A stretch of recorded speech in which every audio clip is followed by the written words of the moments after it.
안녕하세요. 여기가 승부처 축구토토 승부패 58회차 진행해 보도록 하겠습니다. 그럼 첫 번째 경기부터 진행해 보도록 하겠습니다. 첫 번째 경기는 중국 대 사우디의 경기입니다.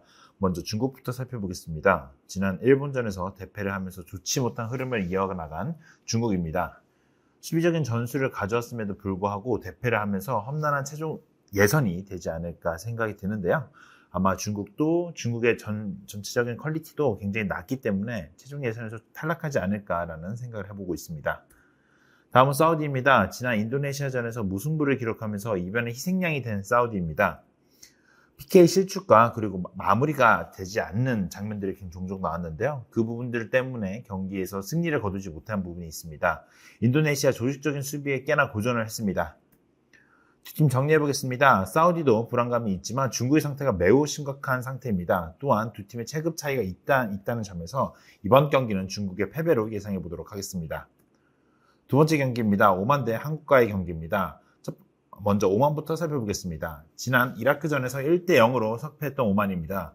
그래도 이라크를 상대로 주도권을 치며 좋은 경기력을 펼쳤는데요. 또 슈팅 개수도 굉장히 많이 가져가면서 위협적인 모습도 많이 보여줬습니다. 주전 미드필더 RY가 퇴장을 당하면서 징계로 결정을 하게 됐습니다. 이 부분은 굉장히 아쉬운 부분으로 보여집니다.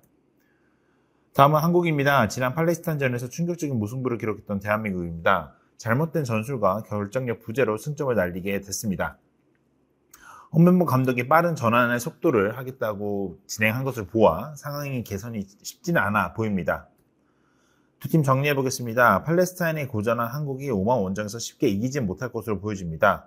그래도 오만의 결정 변수가 있어 운이 좋은 승리를 따낼 수도 있다고 보여져 이번 경기는 오만의 무패로 예상해 보도록 하겠습니다. 세 번째 경기입니다. 팔레스타인 대 요르단의 경기입니다. 먼저 팔레스타인부터 살펴보겠습니다. 지난 대한민국 원정에서 무승부를 따내면서 이변을 일으켰던 팔레스타인입니다.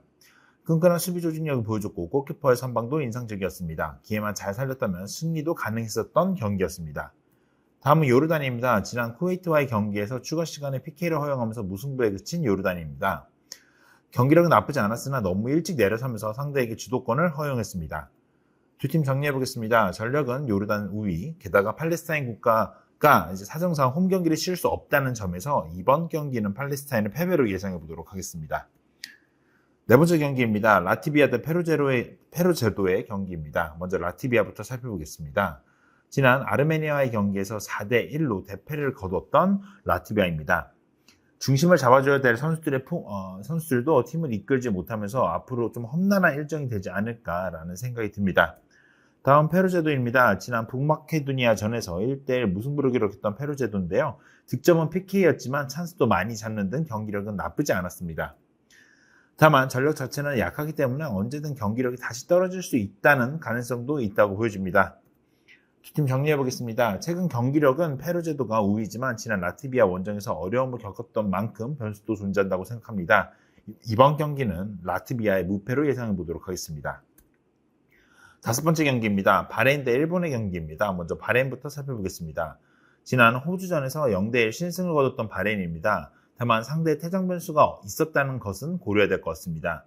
최근 5경기 1실점으로 수비 조직력이 올라온 상태입니다. 이런 바레인을 상대로 꽤나 어려운 경기력을 보여줄 수도 있는 상대팀이 될 것 같은데요.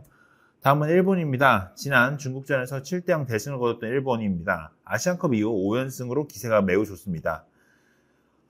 미토마 그리고 이제 도안리치를 윙백으로 세우는 등 아주 공격적인 백스리를 가동하면서 좋은 공격력을 선보였던 일본입니다. 두 팀 정리해보겠습니다. 밀집 수비를 공략한 새로운 전술을 찾은 일본이고요. 또 전체적인 선수들의 퀄리티도 일본이 더 좋다는 점에서 이번 경기는 바레인의 패배로 예상해보도록 하겠습니다. 여섯 번째 경기입니다. 아일랜드 대 그리스의 경기입니다. 먼저 아일랜드부터 살펴보겠습니다. 지난 잉글랜드전에서 0대2로 완패했던 아일랜드입니다. 전력 차를 꽤나 실감했던 경기였습니다. 그래도 프리미어리그에서 주전으로 뛰는 선수들이 많기에 시간이 흐르면 경기력도 충분히 올라올 수 있다고 보여졌습니다. 다음은 그리스입니다. 지난 핀란드와의 홈 경기에서 3대0 완승을 거뒀던 그리스인데요. 핀란드가 상대적 약팀이기에 감안을 하고 봐야 될 것 같습니다.